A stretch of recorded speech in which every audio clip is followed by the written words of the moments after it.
everybody. Welcome to Malt Muser Whiskey Reviews. I'm Eric. On the bar for today, a peated single malt Scotch, Caol Ila, 12 years old. As always here on the channel, I'm going to give you a nose taste finish review of this whiskey. I'll tell you a bit about the value, give you my final thoughts, final score, leave you with a malt musing. But first, if you have yet to take a second, smash that subscribe button. Make sure you don't miss any of my reviews. They come out every Friday here on YouTube, as well as get notifications for my happy hours every Tuesday, Tasty Tuesdays, 8 p.m. Eastern Time.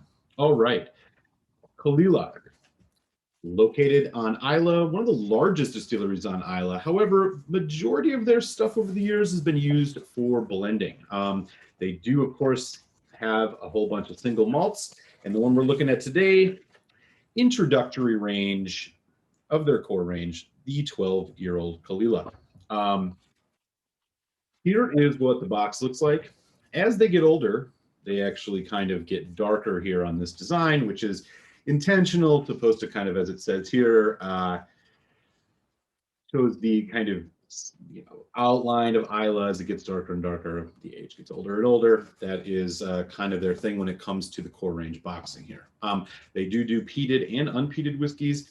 You will also find a lot of Caol Ila in independent bottlings. So this one in particular is bottled at 43% ABV. And here's what it has to say. Each expression of Caol Ila reflects a special quality of the light at this remote Islay distillery where sublime malt whiskeys have been made for over 160 years.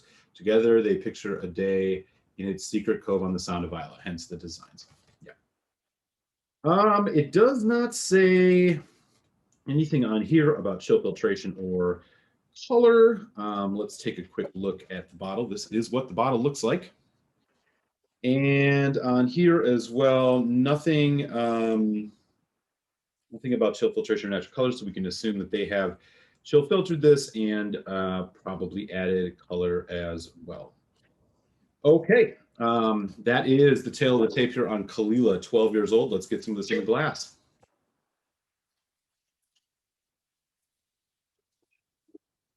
Okay, right away, you are going to notice a lighter color. It has a bit of a glow to it. Perhaps it is some color added, but that light color is encouraging. My assumption here is that this is all ex-bourbon cask. Okay, on the nose, here we go. Very intense, very smoky, salty, and sweet. You get a lot of like citrus fruit notes. There's some nice kind of oak spice. Sweet apples, pears. A lot of smoke, very peaty. Maybe some orange peel as well. This is really definitely strong on the citric notes. That kind of ashy, almost medicinal smoke in the background here on fire. Yeah, there's some vanilla coming through now. All in all, pretty straightforward nose. Let's give it a taste. Cilantro.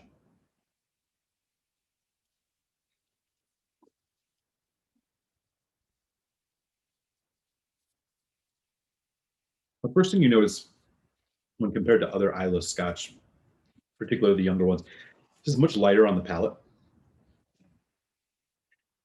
It does, however, get a bit more oily and viscous as it develops. You initially get a nice kind of apple, pear, vanilla cream, light milk chocolate. Then you get a nice hit lemon lime. There's a bit of kind of barley sugar, heavy peat hit, which goes into kind of a medium finish. It's kind of malted milk balls. It's a little bit of dark chocolate and milk chocolate. They probably would dial that back a little bit, say it's kind of a short medium finish. Chocolatey, bit of ash, brine, saltiness. Okay. Let's put a little water on it, 43%. See what else we can get out of this. Here is one more look at that bottle. Very simple labels on these Caol Ilas. All right,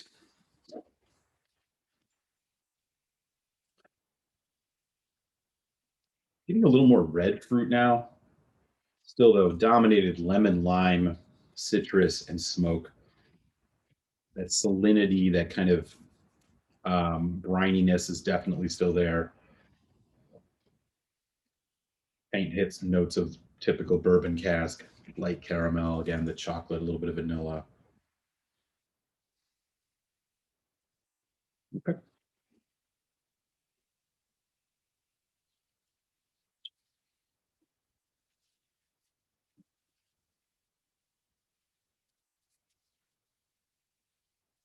Again, medium on that mouthfeel now.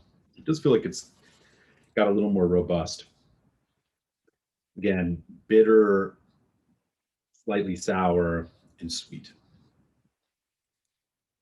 Oak spice comes in as the development goes on. You get the nice hit of peat, that effervescent peat note, tingling, ashy smoke, kind of mocha, French vanilla chocolate going into the finish, mixing with that citrus, bitter orange peel, lemon lime.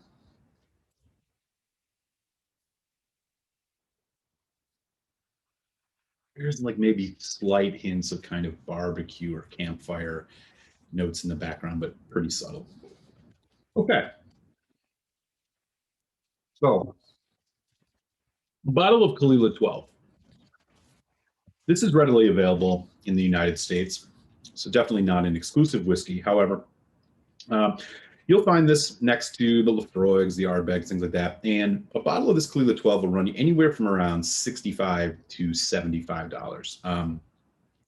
At that price point for this 43% whiskey with chill filtration, with colorant added, I think that this is a medium low value. So final thoughts. Caol Ila 12. This one I think misses the mark a little bit. You know, Caol Ila, I first and foremost would highly recommend folks who are interested in dabbling with Caol Ilas, keep an eye out for independent bottlings. You will usually find them at higher ABV cask strengths, sometimes a little bit older, sometimes a little younger than this 12. I think they're more bang for your buck. I think the price on this one does require me to give it a little bit of a hit on its score, just because I think you can get similar whiskeys that I think are actually a bit more robust and a bit more flavorful, a bit more full-bodied, that are from the same region at a lower price. And I'm talking about Ardbeg 10, for example, would be probably the closest to this one with the citric kind of notes. However, you could also look at something like a Lafroig 10. So this is not one that I would recommend you rush out and get. It is a bit flat. There's not a ton going on here. I do really just feel like this is a whiskey that's been kind of dialed back and stripped a bit of what it could be. So a bit disappointing, all in all, here on the Caol Ila 12. A competent whiskey, but you know, I think it's definitely playing second fiddle to some of the other heavy hitters of core range whiskeys on Islay. So my final score here on the Caol Ila 12 is going to be a 2.75 out of 5. So yeah, you know, give it a try. I would definitely try this before you run out and buy it. Like I said, given the price point on something like this, I don't think it quite meets the mark on that. But you know, definitely give it a try if you get a chance at some point. And do keep an eye out from those independent bottled Caol Ilas, as I think that is really where this distillery, unfortunately, the only place this distillery is really shining in terms of the distillate that they're putting out. So in terms of the single malt, at least. So, all right, 2.75 out of 5 on the Caol Ila 12. And with that, I will kick you over to your malt musing. I'm going to enjoy the rest of this dram, and I will see you next time here on Malt Music Whiskey Reviews. Cheers, y'all.